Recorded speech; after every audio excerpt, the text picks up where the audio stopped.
மறு உத்தரவு கொடுக்கும் வரையும் காட்டிலே மழையிலும் வெயிலிலும் ஒரு அரச குமாரன் சவுலுடைய மருமகன் அடுத்த பட்டத்துக்குரியவன் காட்டிலே கடந்து சாப்பாடு இல்லாமல் நலிந்தும் மெலிந்தும் நொறுங்கியும் கிடந்தான். உற்சாம கையை தட்டி. அவன் எங்கேயாவது புலம்பி இருக்கிறானா? புலம்பல. அவங்கிட்டே போய் ஆண்டவர் அடுத்த ஆப்ரேஷனை வைக்கிறார். என்ன ஆப்ரேஷன்? சங்கீதம் 61:5 வாசிப்போம்.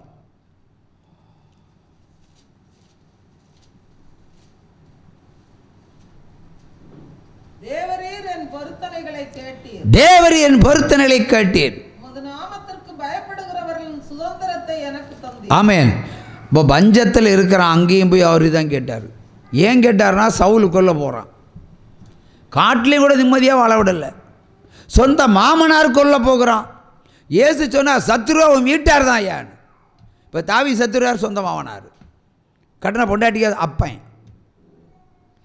அவ்வளோ பிரச்சனை அவனுக்கு. அந்த நேரத்திலும் போய் கேட்டார். ஏன்னா கீழ்ப்படுதலை கடைசி வரைக்கும் அவர் சோதித்து பார்ப்பார். தாவீது செலுத்தினான். என்ன போல என்ன சொல்லிடுறான்? புலம்புனானா? ஆண்டவர் எங்கிட்ட என்ன இருக்குன்னு கேட்டான? இல்லை, தேவரீருடைய நாமத்திற்குரிய சுதந்திரத்தை நான் இதனால் பெற்றுக்கொள்வேன். என்ன அவன் கொடுத்தானா கொடுக்கலையோ அந்த அறிக்கை எடுக்கிற அந்த வார்த்தையை பாருங்கள். இதனால் நான் பெற்றுக்கொள்வேன், உம்முடைய ஐஸ்வர்யத்தை பெற்றுக்கொள்வேன். 40 ஆண்டு காலம் இஸ்ரவேலை மிலிட்ரி இல்லாமல் ஒத்த ஒரு மனிதனாக இருந்து அவன் இஸ்ரவேலை ஆளுகை செய்ய அவன் ஆயத்தமானான். ராஜ்யபாரம் அவனுக்கு தானாக தேடி வந்தது. தேடி வந்த பிறகுதான் அவனுக்கு யுத்த களங்கள் அவனுக்கு ஓகே, இராணுவங்கள் அவனுக்கு ஓகே. அது வரைக்கும் ஒரு தனி மனிதன். கூடவே ஆண்டவர் கூட இருந்தால் எல்லாம் நமக்குள்ள கூடவே வரும். ஒரு சமகையை தட்டுங்க. அல்லேலூயா, அல்லேலூயா, அல்லேலூயா. ஆகவே எந்த இடத்திலும் வழுகி போகாதபடி காத்துக்கொள்ள வேண்டும், பின்வாங்கி போகக்கூடாது. உலகம் உபத்திரம் தான். ஆண்டவர் சொல்ல திடங்குள், பயப்படாதே, நான் இந்த உலகத்தை ஜெயித்தேன். அதை சொல்லி பாருங்கள். கஷ்டம் யாருக்கு தான் இல்லை? இப்போ நாட்டை ஆளுகிற மந்திரிகளுக்கு சமாதானம் இருக்கா? கிடையாது. நாட்டில் தேர்ந்தெடுக்கப்பட்ட எம்எல்ஏகளுக்கு சமாதானம் இருக்கா? அவங்களுக்கு விஜிலன்ஸை குறித்து உள்ள பயம். யாருக்காவது பண ஆசை குறைஞ்சி போகுமா? போகவே போகாது. ஆகவே அவளுக்கும் சமாதானம் கிடையாது. பணம் இருந்தாலும் சமாதானம் இல்லை, பணம் இல்லாமல் இருந்தால் சமாதானம் இல்லை. ஆகவே மத்தேயு 34:10 ஒருவர் வாசிக்கலாம்.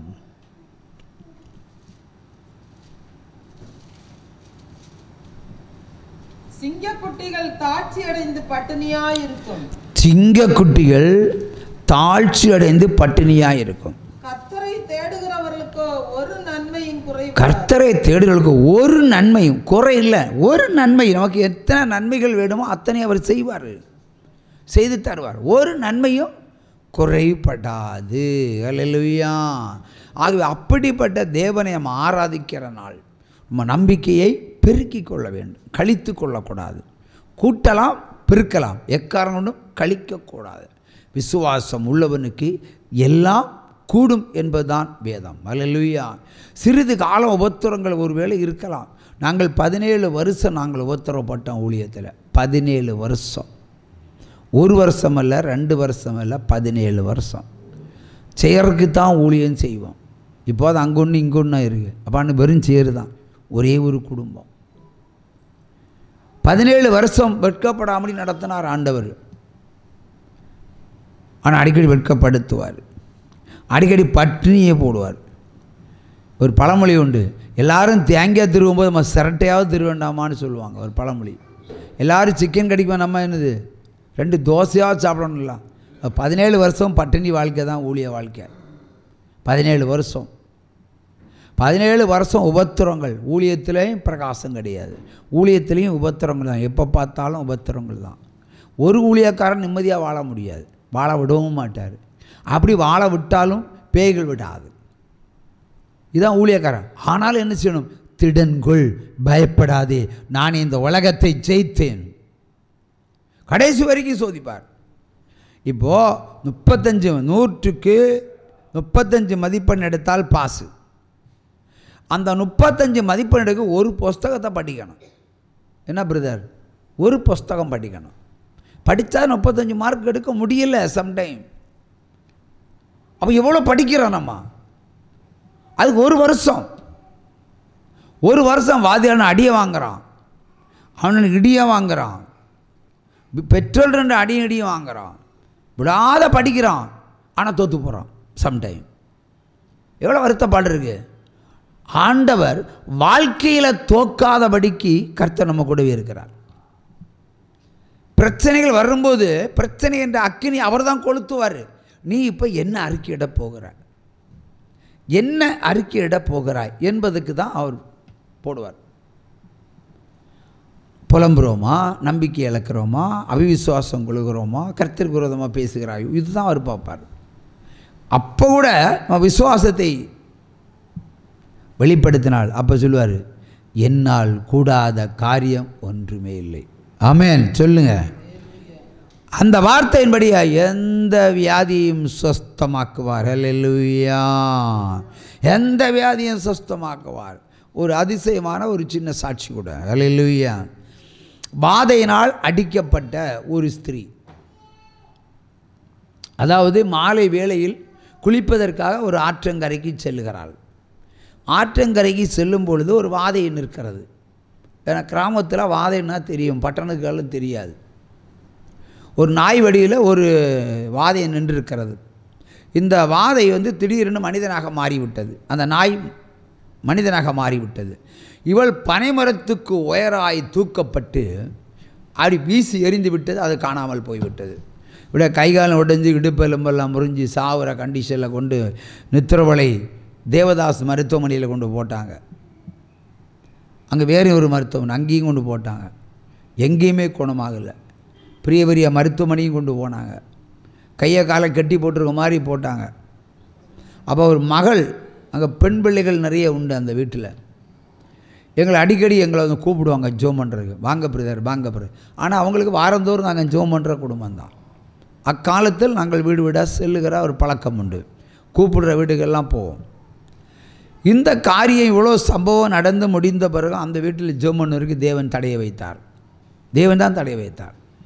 அப்படி அன்பு நிமித்தம் போகலான்னு ஆசைப்பட்டாலும் நடக்காது. எவ்வளவோ கூப்பிட்டாங்க, ஆஸ்பத்திரியிலேருந்து தூக்கி கொண்டு வீட்டில் போட்டாச்சு. இனி சாவு தான் பரிகாரம். அங்கேருந்து ஃபோன் பண்ணுவாங்க. எப்படின்னா, அம்மா ராத்திரி தூங்கிறது இல்லை, கூட்டம் கூட்டமாக பேய்கள் வீட்டில் நின்று வா போன்னு கூப்பிட்டுருக்கு. இதனால் அம்மா பயந்து போய் கிடக்கிறாங்கன்னு. ஆனாலும் ஆண்டவர் அங்கே கூப்பிட மாட்டார். ஒரு ஞாயிற்றுக்கிழமை, அப்போ நித்திரவளையில் தான் நாங்கள் தங்கியிருந்தோம். அங்கேயே ரூம் போட்டு அங்கே தங்கியிருந்தோம். ஒரு ஞாயிற்றுக்கிழமை ஒரு ஓய்வு நாளில் நல்ல சிக்கன் எல்லாம் வச்சு நல்லா சாப்பிட்டு இருக்க திருப்தியில் அவர் சொன்னார், இனி புறப்பட்டு போ. உற்சாம கையை தட்டுங்க. அப்படியே வார்த்தை நாங்கள் கடந்து சென்றோம். அங்கே வீட்டு அருகிலே ஏகப்பட்ட மக்கள் இருக்கிறாங்க, கூடி இருக்கிறாங்க. ஏன்னா இந்த நிமிஷத்தில் சாவும், இந்த நிமிஷத்தில் சாவும், மரணத்தினுடைய அந்த டைம் அறிகிறதுக்கு அவங்க கூடி இருக்கிறாங்க. ஏன்னா செத்து போகிறது உறுதின்னு ஆகிப்போச்சு. ஆனால் வாழ வைக்கிற தெய்வம் அல்லவா. அங்கே போனால் நல்ல லாஸ்டரை, செத்து போன லாஸ்டரை பேக் பண்ணி போட்ட மாதிரி இந்த அம்மாவை பெல்ட் போட்டு பேக் பண்ணியிருக்காங்க. கழுத்தில் ஒரு காலரு, கையில் காலரு, இந்த முழங்கால் காலரு, இடுப்பு காலர் எல்லாமே பேக்கிங் தான், பார்சல் பண்ணி போட்டிருக்காங்க. கேட்டால் மருத்துவ சிகிச்சை. ஆவியானவர் சொன்னார், ஒரு சின்ன வீடு தான், கவர்மெண்ட்டு கட்டி கொடுத்த ஒரு காட்டேஜ், அதில் ஒரு ஓரமாக போட்டிருக்காங்க. நாங்கள் கடந்து நானும் என் மணியும் கடந்து சென்றோம். கடந்து சென்ற உடனே, ஏன் இவ்வளோ கட்டை போட்டிருக்கு, கட்டை அவுத்துருங்க. ஆவியானவர் பேச ஆரம்பித்தார். கெட்ட அவுத்துருங்க. ஐயோயோ வலி தாங்க முடியாது. கெட்ட அவிழ்க்க சொன்னது ஆண்டவர், கெட்ட அவிழ்க்கிறது உங்கள் வேலை. நான் ஒரு ஊழியக்காரன், கோபக்கார ஊழியக்காரன்னு தெரியும். உடனே கெட்ட அவிழ்த்தாங்க, அவுத்து போட்டாங்க. அப்போ நான் அடுத்த கட்ட ஆண்டவர் பேசுகிறாரு, எளிமை நில்லுங்க சிஸ்டர். இந்த அம்மா கண்ணை முழிச்சு பார்க்குது. எளிமை நில்லுங்க ட்ரை பண்ணாங்க. அப்போ மகள் ஓடி போய் பிடிக்க போகிறாங்க. விழுந்தா நான் பார்த்துக்கலாம், நீ எங்கே நில்லுனாச்சு.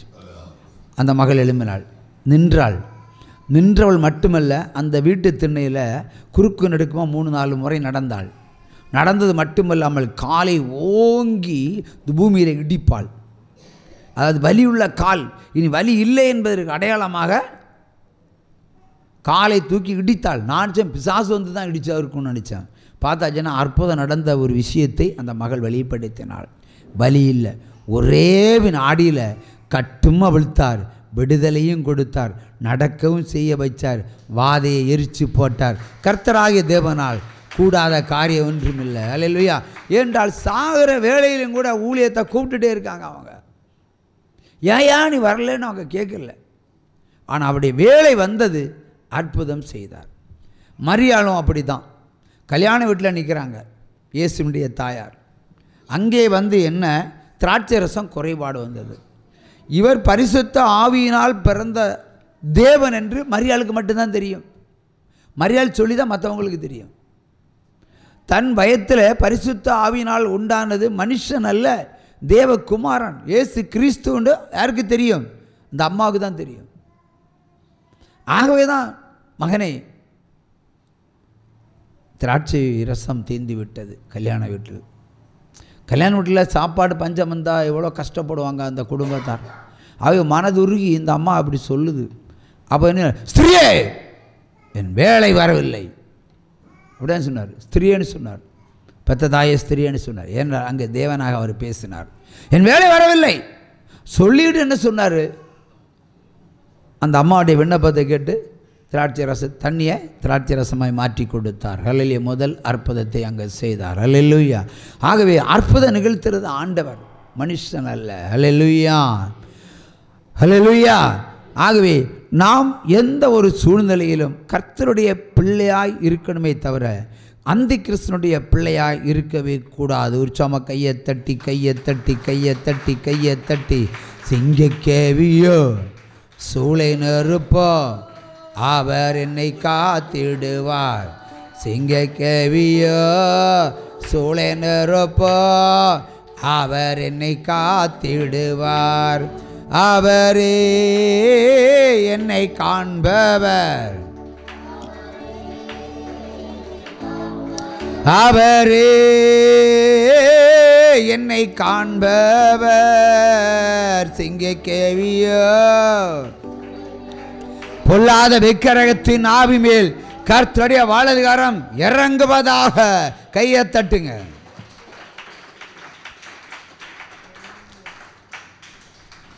இன்னும் ஒரு அர்த்தம் சொல்லுங்க பிரதர். வாசிக்கப்பட்ட வேத புஸ்தகத்தில் உள்ள அதே வசனத்துக்கு இன்னொரு அர்த்தம். பின்வாங்கி போனது சொன்னீங்க.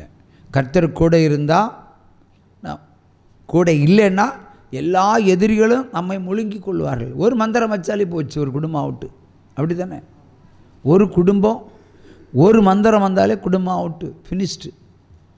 பல உயிர்கள் போகும், பல உயிர்கள் போகும். இப்போ மந்திர கொலைகள் நாட்டில் நடக்கிற கத்திக்குத்து கொலையை விட மந்திர கொலைகள் தான் நாட்டில் அதிகம். இன்றைக்கி எல்லோரும் மந்திரவாதம் செஞ்சு ஆட்களை அழிச்சிட்ருக்காங்க.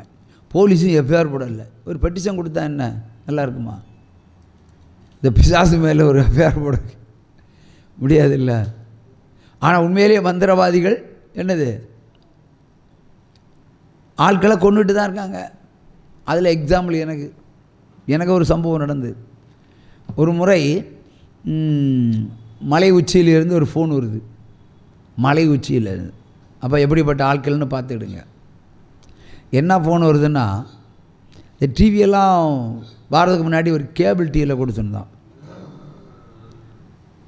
கேபிள் டிவியில் கொடுத்துருந்தான். அப்போ கேபிள் டிவியில் கொடுக்கும்போது எப்படியோ செய்தி பார்த்துருக்கலாம், இல்லைன்னா பத்திரிகையை பார்த்துருக்கலாம். அவனுடைய மகளுக்கு, அதாவது ஒரு மந்திரவாதியினுடைய மகளுக்கு தீராத ஜுரம். எல்லா மருத்துவம் கைவிட்டது, எல்லா மருத்துவம் கைவிட்டது. அவனுக்கு ரட்சிப்பே கிடையாது. அவன் எத்தனையோ பூஜைகளை போட்டான், எத்தனையோ வாதைகளுக்கும் பலியிட்டான். சொந்த மகளை ரட்சிப்பதற்கு முடியவில்லை. அப்படி இருக்கும்போது அவன் எனக்கு ஃபோன் பண்ணுறான். மந்திரவாதின்னு சொல்லி ஃபோன் பண்ணலை. என்ற மோளு அசுவமான ஜுரம் தீர்ந்தில்ல, பிரார்த்திக்கணும். பேசும் வார்த்தை வித்தியாசமாக இருந்தது. நாங்கள் ஃபோனில் யார் கூட்டாலும் யாருன்னு கேட்குற முன்னாடி ஃபோனில் ஒரு ஜெபம் பண்ணுறது உண்டு. புதுசாக வரங்களெல்லாம் டப்புன்னு ஒரு ஜெபம் பண்ணி விட்டுருவோம். அப்படியே ஜெபம் பண்ணால் வியாதி சுஸ்தமாச்சு. மறுநாள் காலையில் கடையில் தேசத்திற்கு அவன் வந்தான். இந்த கட்டிடத்தெல்லாம் உலாவி பார்த்துக்கிட்டு போயிட்டான், ஊருக்கு போயிட்டான். மறுபடியும் ஈவினிங் வந்தான். அப்போ என் கடையில் பைபிள் இருக்கும், கடையில் சேல்ஸுக்கு பைபிள் வச்சுருப்பேன். பைபிள் இல்லாத ஆட்கள் எல்லாம் யாரெல்லாம் இருக்காங்க? இப்போ கையில் பைபிள் இல்லாதவங்க யாரெல்லாம் இருக்காங்க? பைபிள் கொண்டு வராத நம்ம சூப்பர் விசுவாசிகள் இருந்தால் கையை தூக்கலாம்.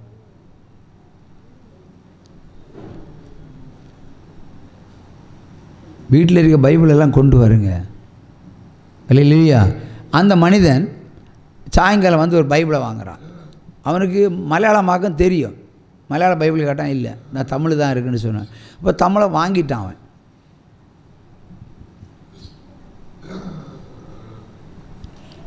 தமிழ் பைபிளை வாங்கிட்டான். வாங்கிட்டு சான்றெடுத்து ஒரு സംസാരിക്കണം. സാറിൻ്റെ സംസാരിക്കണം. ഇത് നിങ്ങൾ കെട്ടിടത്തിൻ്റെ ഫ്രണ്ടിൽ ഇരിക്കുന്നവൻ ഒരു ദിവസം എന്നെ കാണാൻ വന്നു. ഞാൻ ഒരു മന്ദിരവാദിയാണ്.